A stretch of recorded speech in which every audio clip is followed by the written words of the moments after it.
สนับสนุนโดยเมนโทรทัมแอกเนสสุดยอดผู้เชี่ยวชาญในการรักษาสิวแลกเปลี่ยนสายตากันอยู่ทุกวันอยู่ในฝันก็เห็นอยู่ทุกคืนได้แต่ยืนและซื่อสมห่วงหาสื่อสารกันเพียงด้วยหัวใจทุกคำเว้าเก็บไว้อยู่ข้างในอยากเปิดใจให้กันแต่บ่กล้าและสุดท้ายเราทั้งสองต้องได้จากกันและคำเว้าที่เก็บไว้มันบ่มีความหมายใดๆอยากให้เจ้าได้หู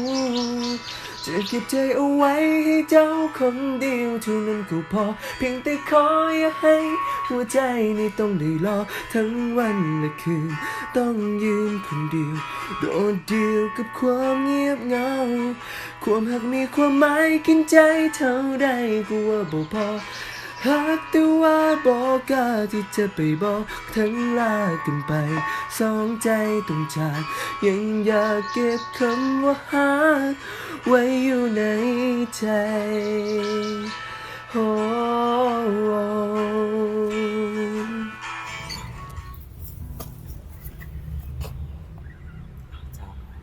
ันนั้นพอดีเขากำลังแกะคอร์ดเพลงใหม่ล่ะมีมือกีตาร์มาช่วยแกะคอร์ดให้หน่อยได้บ่ คือว่าเขาแบบเดินทางเก่งมันได้ บ่เป็นหยังมาจับคอร์ดซื่อ คือว่ามันก็ได้เนี่ย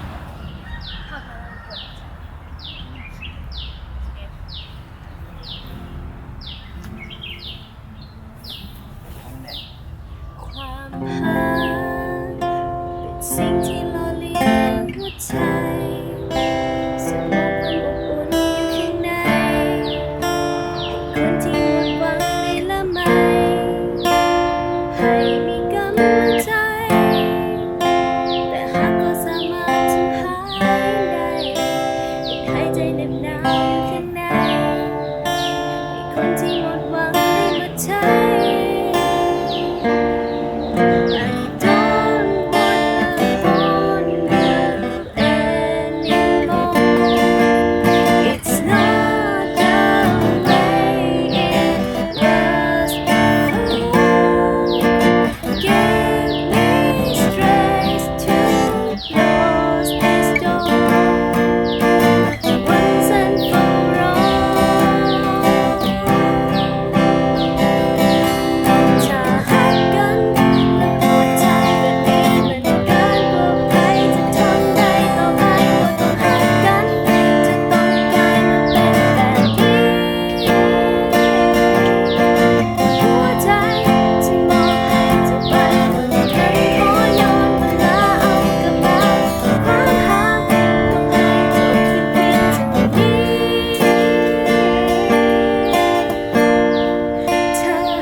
จบ6สิเนาะ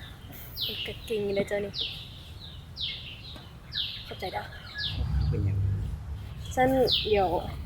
ขอขึ้นห้องก่อนเด้อซื้อเพลงเด้อจะซื้อหยัง สกาย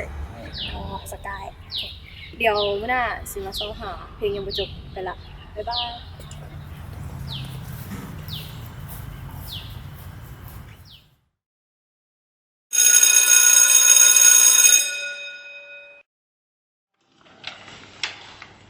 3 โมงเนี่ยละ กำลังเบิ่งอยู่เพิ่นนี่ กำลังเบิ่งอยู่คือกันตั้งใจเบิ่งเด้อบ่ได้กายเด้ เฮ้ยอีมีนามันคือรถแท้ได้เป็นฟินาเล่พุ่นน่ะท่านก็ไปผมก็ได้เป็นได้หัน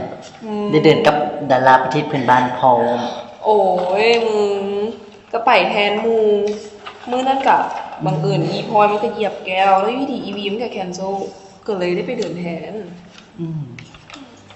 เดี๋ยวได้มึงคันคือว่าอีพลอยมีปัญหามันคือสิมีมันนี่ดอก ก ก็แม่นความมึงหั่นแหละ แต่กูก็ช่วยสู้ได้ล่ะ หรือว่ามึงบ่พอใจวะ มึงก็ว่าน้ำมูดดีๆนะอีวี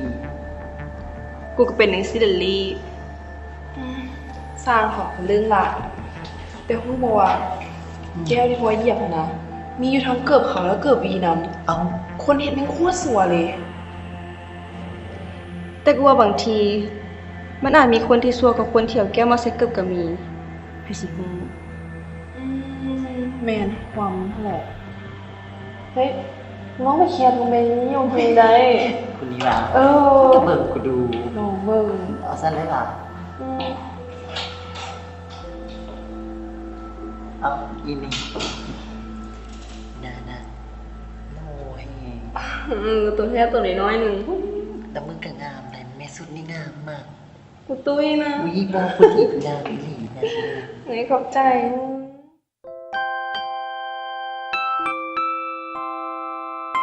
เจมากินคอร์เนโต้อ่ะเห็นหมวยกับมินบอกว่าเจมากินคอร์เนโต้รสวานิลา เจนมักแซ่บดี โอ้ยพวกนั้นน่ะว่าขวัญเจน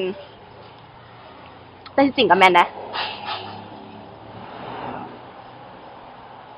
ใช่ป่ะ แซ่บ เกมดู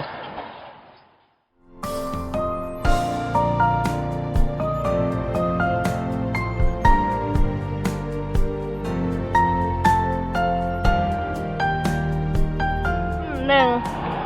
เจนโอเคสำหรับหนึ่งอยู่อ่ะ โอเคจังได เอาก็แบบคบกันนี่นะ เจนนี่ทอแฟนเก่าหนึ่งบอเฮ็ดให้หนึ่งลืมเราได้อยู่อ่ะ บุคคลเอามาเปรียบเทียบกันได้เจนแล้วก็เป็นคนหนึ่งคนหนึ่งหักหลายท่านใช้ลิ้นก็คือชิ้นยากหั่นแหละแต่หนึ่งเลือกที่อยู่กับปัจจุบันไอ้กลัวเจมี่ของเจนน่าหักเจนบอกได้ใจอันนี้ก็โอเคสุดแล้ว พี่ชวนนะ ขอบคุณมาก เอา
เอามาอีกอันหนึ่ง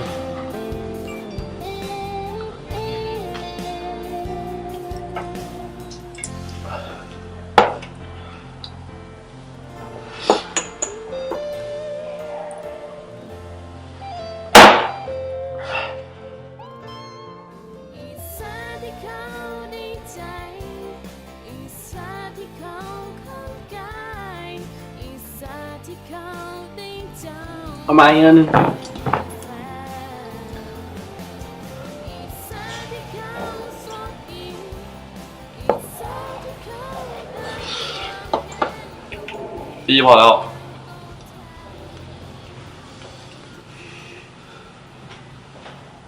จะเป็นไผ่ ตีมูจากไอ้หรอกไปเอาจากตีดีตีไปอย่างนี้คือมึงกินหลายขนาดเลย มันได้เป็นอย่าง โอ้หากันบ่ พูดดีนะฮะซองเขาอ่ะ ไอ้เว้ยส่องไอ้ติดตามมาโดน เขาเป็นบอกแบบนี้ ไอ้มักตีอยู่มาไงเนาะ หนักตัวคิดเป็นหมูเขาเนี่ย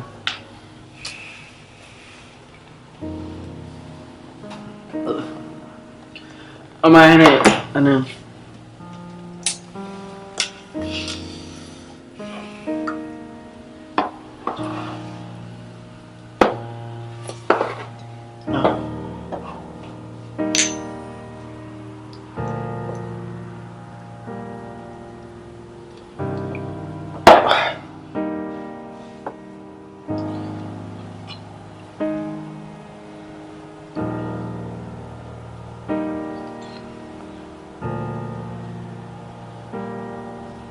ติ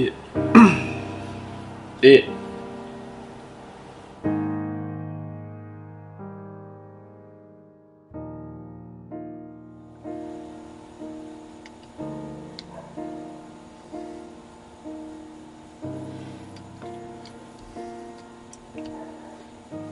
อ้ายจะมาส่งเฮาแล้วรถเฮาเด้ รถโตนมื้ออื่นไอ้เขาพามาเอาก็ได้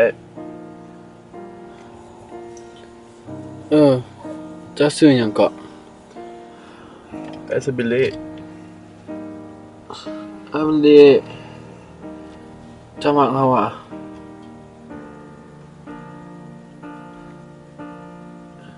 คันเจ้ามักเฮา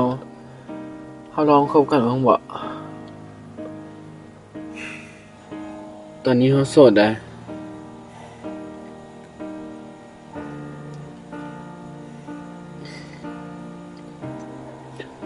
มันขมแล้วจับมือเขาหน่อย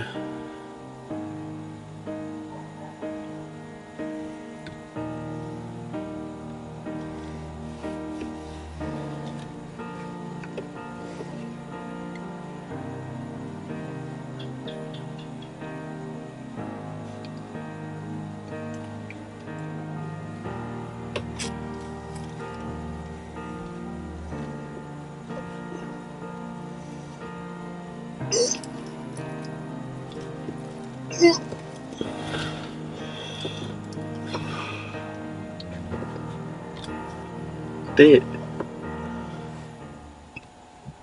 ถ่ายรูปจับมือกับไผเมื่อวานนี้ไปใส่ กาแฟนแล้วนึงสิมาสนใจให้หยัง แฟนซิบ่ะไม่เนาะ มันก็บ่ต่างหยังกันดอกนึงเว้าปานเลิกกันแล้วมึงสิบ่มีคนใหม่นี่เอาเข้าแท้ๆนะมึงฮอดบ่เสียใจซ้ำ